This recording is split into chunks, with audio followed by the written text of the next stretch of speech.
Maria Fernanda Chico, 18 years old, rode her bike away from home on a calm Sunday afternoon in Ceres, Argentina.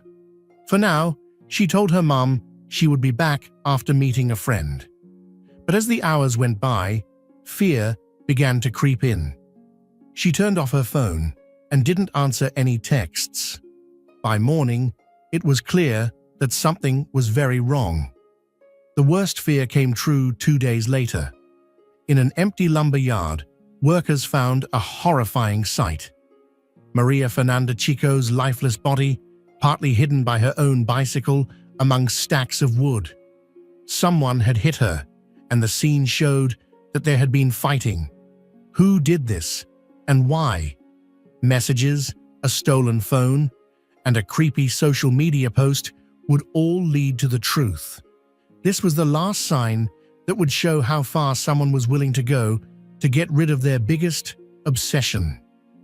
The little town of Ceres, which has about 20,000 people, is where Maria Fernanda Chico was born on April 14, 1997.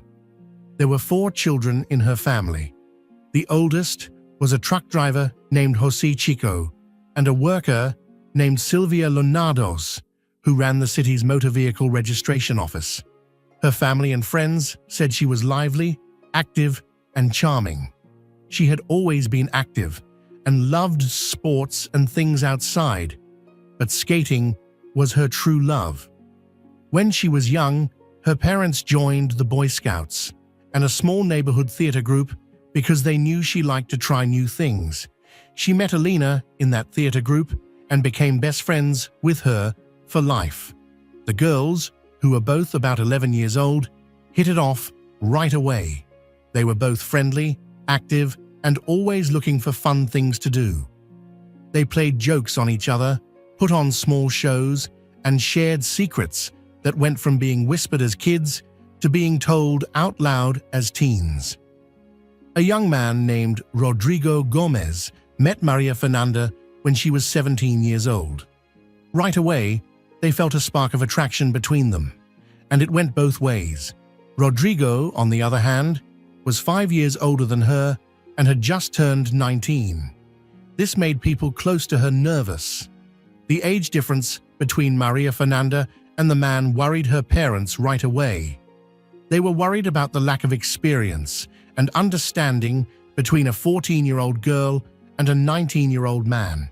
Even though they didn't want to, they gave in the end. They may have been afraid that banning the relationship would make their daughter hide it. They let Rodrigo come to their house because they wanted to keep some control over the situation. Their relationship seemed stable for 2 years, but things got worse when Rodrigo started meeting another girl behind Maria Fernanda's back. Her name was Karen Yanez, and she went to the same school as her. Rodrigo was now 21 years old, while Karen was only 14. Not only was this relationship ethically questionable, it was also against the law in Argentina.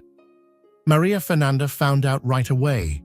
Rodrigo and Karen didn't try to hide the fact that they were dating. They were seen together all the time in the small town and even at school. After being hurt, Maria Fernanda had a hard time dealing with the betrayal, but she still loved him and didn't want to end things. Her folks, on the other hand, had enough. When they found out what was going on, they were very strict and wouldn't let her see or talk to Rodrigo. Maria Fernanda chose to break up with Rodrigo over time because she was so hurt. She seemed to get over her breakup and put her energy back into school. She was even more excited when she said she was going to study film and TV at the National University of Córdoba after she graduated, since her best friend Alina was also going there. The two friends rented a small apartment in the city together and often went back to Ceres on the weekends to see their families and old friends. In February 2015, Maria Fernanda Chico was 18 years old and looking forward to the 4-day holiday of Carnival. She and Alina went back to Ceres, excited to see their friends and family. The 13th of February to the 17th of February was their planned stay in town. After that, they would go back to Cordoba to study for their final tests in March. Love Day is February 14th. Maria Fernanda spent the day with her family. She made her parents and brothers breakfast and brought it to them in bed with a bouquet of flowers as a surprise. It was a sweet act that made the day even more special. One of their last happy times together, they had no idea that it would be one of the best times ever. Around 1 p.m., the next day, on Sunday, February 15th, Maria Fernanda got on her bike and told her mum she was going to meet a friend. No one gave it much thought because it happened all the time. As usual, they said goodbye and planned to see her again that night at dinner. She didn't come home though, as the hours went by. She had other plans, so her family thought at first that she had just forgotten to check in. When they called her phone though, she didn't answer, which wasn't like her at all. Alina, her best friend, was the last person they talked to because she might know something. Alina hadn't seen Maria Fernanda that day though, and didn't know where she could be. They sent their daughter a message because they were worried, but it never got through. Her WhatsApp message wasn't delivered, which meant that her phone was either turned off or not linked to the internet. They knew right then that something was very wrong. When her family heard she had gone missing, they quickly got together and started a hurried search. The first thing they did was go to the nearest police office and file a report for a missing person. At the same time, they started looking door to door. During her search, Sylvia saw Karen Yanez, who she knew.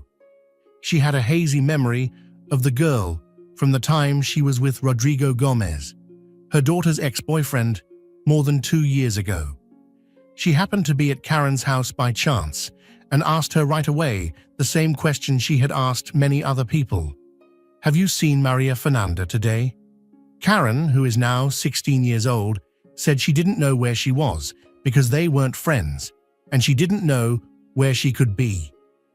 The self-organized search went all night, but no one found anything. At 4 a.m. on Monday, February 16th, after looking for hours without finding a single clue, hope started to fade. The next day was filled with a terrible quiet. Maria Fernanda wasn't seen, heard from, or given any hints. It wasn't until Tuesday, February 17th, that a terrible finding ended the guesswork. A scary phone call was made to the police around 8:30 a.m., almost 48 hours after Maria Fernanda had last been seen. People who worked at a lumber company found a body in the company's outdoor storage area. There was a young woman lying among the stacks of wooden posts. A bicycle covered part of her body. The police rushed to the scene and knew right away what kind of body it was because of how it looked. It fit what was said about Maria Fernanda Chico. Her heartbroken family was told the news, and their worst fears came true. At the scene, forensic experts saw several deep stab wounds and what looked like signs of asphyxiation. Later, an autopsy showed that she had been choked so hard that her trachea had been broken. The stab wounds she got right before she died suggest that if her killer hadn't choked her, she might have died of blood loss in the empty area where she was found. Investigators found barbed wire covered in blood and tissue samples next to the body. The samples were sent right away for forensic analysis. There was no doubt. The DNA on the wire matched Maria Fernanda. The police now had a very important piece of proof that most likely had something to do with her brutal death.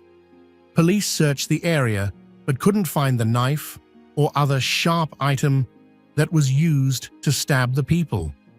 But a forensic investigation showed that the injuries were caused by a very violent attack that came from behind, so Maria Fernanda never saw the person who attacked her before the first blow.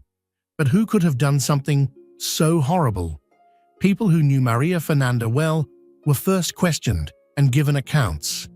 The police looked for any signs of problems, threats, or enemies. But everyone who knew her said she was a nice, liked young woman who had no known problems. But when the police looked into her past relationships, the case took a rather interesting turn. Friends and family said they had long thought that Maria Fernanda had kept in touch with Rodrigo Gomez, her ex-boyfriend, from whom she was said to have broken up 2 years ago. It wasn't clear when they got back in touch, but there were strong signs that her regular weekend trips back to Ceres weren't just to see family. She had also been meeting Rodrigo in secret. As soon as police realized this, they called the 23-year-old to come in for questioning. They knew that when young women were abused, a love partner was usually a main suspect.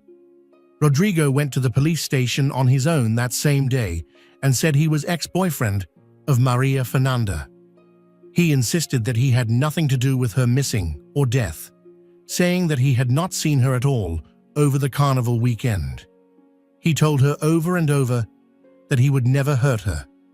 Rodrigo was forced by the cops to hand over his phone so that they could listen in on his conversations with Maria Fernanda. He said he didn't have it anymore though, because he lost his phone on February 14th. He used the fact that he had told Maria Fernanda on Facebook that day that he didn't have a phone to back up his story. The cops quickly checked to make sure that his Facebook message had gone through. But when asked how he lost his phone, Rodrigo gave a strange answer. He said that his ex-girlfriend Karen Yanez, with whom he had cheated on Maria Fernanda 2 years before, had probably taken it. Even though he said they weren't dating anymore, he revealed that he still saw Karen often, just like he still saw Maria Fernanda. He said Karen had his phone that Saturday while he was sleeping.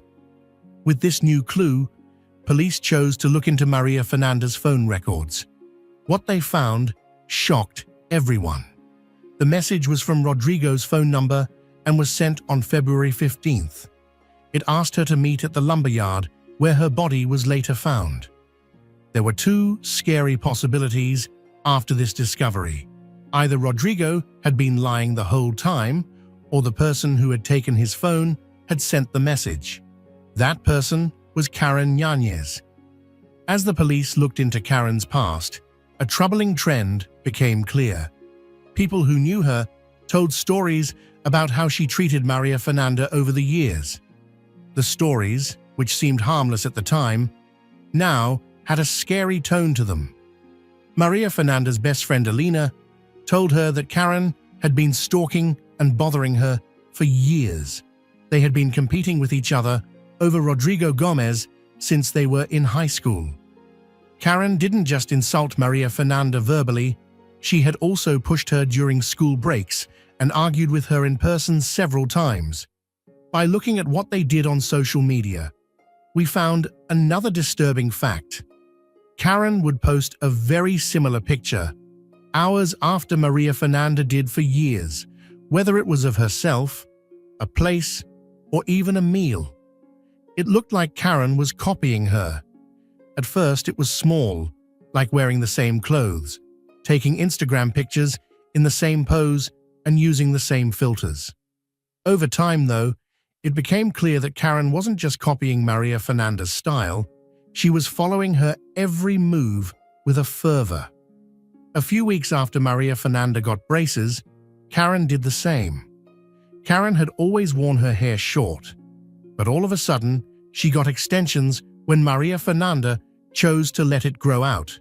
They ate the same foods, went to the same places, and even started acting in the same way. The girls' friends started to notice, and it wasn't long before the stress between them turned into fights. A few weeks before the murder, the feud turned violent outside of a nightclub, where a rough argument turned into a full-on fight. People who saw what was going on had to separate them. But the most scary thing happened on February 13th, just 2 days before Maria Fernanda was killed. Maria Fernanda almost got hit by Karen's car as she walked down the street with Alina to meet friends. People who knew both girls thought Karen's hate was caused by her jealousy of Rodrigo Gomez. Even though he said he was no longer seeing Karen, everyone in town knew they were still seeing each other often. Karen became very angry when she learned that Rodrigo had been meeting with Maria Fernanda behind her back. Her anger turned into something much more dangerous. The police already had a good reason to look into Karen Yanez, but it was a scary post on social media that made them act right away. Karen put up a picture of the lumberyard where Maria Fernanda's body was later found on Instagram a few days before she was killed. "This is where it all ends," was written under the picture. The proof could no longer be ignored by the police. Karen Yanez was called in early that morning to be questioned. Another group of investigators kept looking for clues at the crime scene while she was in a closed room at the police station being questioned. Karen stayed calm and strongly denied having anything to do with it. But while she was talking, the search team found something that made it clear. In a bag that police found near a small water ditch close to the lumberyard, they found a pair of scissors, a long black hairline, a bloody knife, and the cell phones of Maria Fernanda Chico and Rodrigo Gomez. Finally, all the puzzle pieces fit together. Rodrigo's phone had been stolen by Karen, who used it to text Maria Fernanda on February 15th. She tricked her into going to the lumberyard by pretending to be Rodrigo. When she got there, she struck from behind, first with scissors and then with a knife. She choked Maria Fernanda with barbed wire, which also crushed her trachea, so she wouldn't live. After getting rid of all the messages on both phones, Karen hid the body between the wooden posts and put Maria Fernanda's bike on top to hide her even more. Last but not least, she took a piece of Maria Fernanda's hair as a scary prize and ran away. Due to a lack of clear proof, Karen was temporarily freed, even though there was a lot of evidence that pointed to her guilt. A few days later, things changed when police finally got their hands on surveillance footage from the lumber business. The obvious truth was shown on the screen. Karen Yanez was dragging Maria Fernanda's dead body across the yard. There was no longer any question. A warrant for arrest was issued right away. When word got out that Karen was involved, the town of Ceres went crazy with anger. But what they saw online the day after the murder shocked them even more. Karen shared one more picture on Instagram. It said, "I really needed to sleep like this," under the picture. The night she killed Maria Fernanda, she had a good night's sleep. Karen was at yet another party when the cops came to arrest her. Karen, who was under 18, was sent to a youth detention center to wait for her trial. For 10 months, she stayed there. But what happened next shocked everyone in the neighborhood. A judge in juvenile court let Karen out of jail temporarily on December 23, 2015, so she could spend the holidays with her family. She was supposed to go back to jail on January 12, 2016. But a few days later, the same judge gave her conditional release, which was a big surprise. Karen would be free as long as she went to weekly counseling meetings, according to the decision. Maria Fernanda's family and friends were furious about the choice. The person who killed her was still free, and the hearing had not been scheduled, and the prosecutor's office did not provide much information. Karen moved to Rosario with her family in 2016, leaving Ceres behind. Rosario is a much bigger city where no one knew her history. She started going to the General San Martin Polytechnic Institute to study optical technology, but her plan to start over quickly fell through. Karen's name was found on the list of people who were accepted to the National University of Rosario by a student there. He took a picture of her and shared it on social media, along with a long story about her past, accusing her of killing Maria Fernanda. The post spread like crazy. In an online campaign, students from all over the university and college said that the court of public opinion would not fail even if the legal system did. Karen had no choice but to drop out of the study. After that, it was very hard for her to stay private. Even though she changed her name several times on social media, someone always found out who she was. The ghost of Maria Fernanda Chico would always follow her. By 2017, Karen Yanez had won a small battle. She was accepted to the University of Rosario to study medicine, which she did for at least 2 years. Even though she tried to stay out of sight, her past caught up with her again in the end. While she was constantly being judged by society, the legal process kept getting stuck. That wasn't until 2020 that Karen Yanez was given a 7-year prison term for the murder of Maria Fernanda Chico. There was a legal reason for the light term, but it only made the Chico family's pain worse. Argentine law says that kids can't get the same harsh jail terms as adults. Instead, the punishment should be changed to match the laws for crimes that were attempted instead of crimes that were finished. 10 to 15 years in prison would have been the right sentence in this case. Maria Fernanda's family was furious when the judge said Karen would only get 7 years in prison, which was less than the minimum term. Because they were determined to get justice, they filed an appeal and asked for a harsher punishment. In the meantime, Karen Yanez got another benefit. She was allowed to join the Assisted Freedom Program, which is run by the Provincial Directorate of Juvenile Criminal Justice. Because of this program, she didn't have to go to jail to serve her sentence. Instead, she would be watched over by a specialized reintegration team. She would have some limits on her freedom, but she would not be locked up. It wasn't until February 12, 2021, that the Chico family was given the right to be on the farm. The sentence for Karen Yanez was raised to 13 years in jail. But there was a terrible catch to the choice. She wouldn't have to go to jail to finish her term because she was already in the Assisted Freedom Program. The Chico family won, but it was a bitter win. They fought to get her term lengthened, but the person who killed their daughter was still free on parole. Maria Fernanda's parents are still working for Karen Yanez to do real prison time. But Karen is still free after years of protests, petitions, and court cases. That wraps up today's case. If you enjoy exploring true crime mysteries, don't forget to like, subscribe, and hit the notification bell so you never miss a case. Let me know your thoughts in the comments. Every detail matters. Until next time, stay safe and stay vigilant.